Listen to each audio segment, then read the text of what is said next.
Bonjour à tous, aujourd'hui notre sélection est un documentaire d'Arte sur la révolution des œillets au Portugal il y a 50 ans.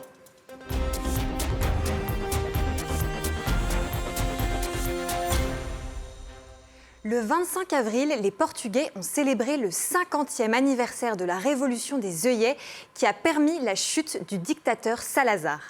Mais que s'est-il passé le 25 avril 1974 ? Revenons 50 ans en arrière.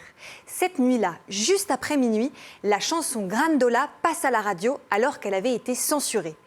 Aussitôt, les jeunes militaires comprennent que c'est un signal. Ils descendent dans les rues et sont rapidement rejoints par les habitants de Lisbonne. Et c'est à ce moment-là que la foule offre des fleurs rouges aux soldats, les fameux œillets qui ont donné leur nom à l'événement. En moins de 24 heures, le régime a capitulé. Et le plus impressionnant dans tout ça, c'est que tout s'est déroulé pacifiquement. Alors ce jour-là, le peuple met fin à la dictature qui avait été instaurée par António Salazar. Après un premier coup d'État en 1926, il a pris les rênes du pouvoir en 1933, mais il a fini par y renoncer pour des raisons de santé en 1968. On a appelé ce gouvernement qui a duré près de 48 ans l'Estado Novo. D'après le média Hérodote, c'était un régime proche du fascisme de Mussolini. Le parti entretenait une grande proximité avec l'Axe durant la Seconde Guerre mondiale. Géo précise que Salazar a même ordonné un deuil national au Portugal pour le suicide d'Hitler.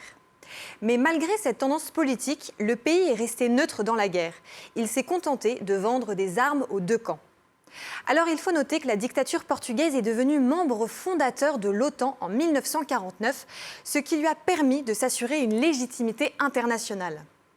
Le Portugal a parfois été qualifié de pays des 3 F, le fado, un spectacle musical populaire, le football et le sanctuaire religieux de Fatima, en clair 3 domaines qui ont permis au pays de prospérer.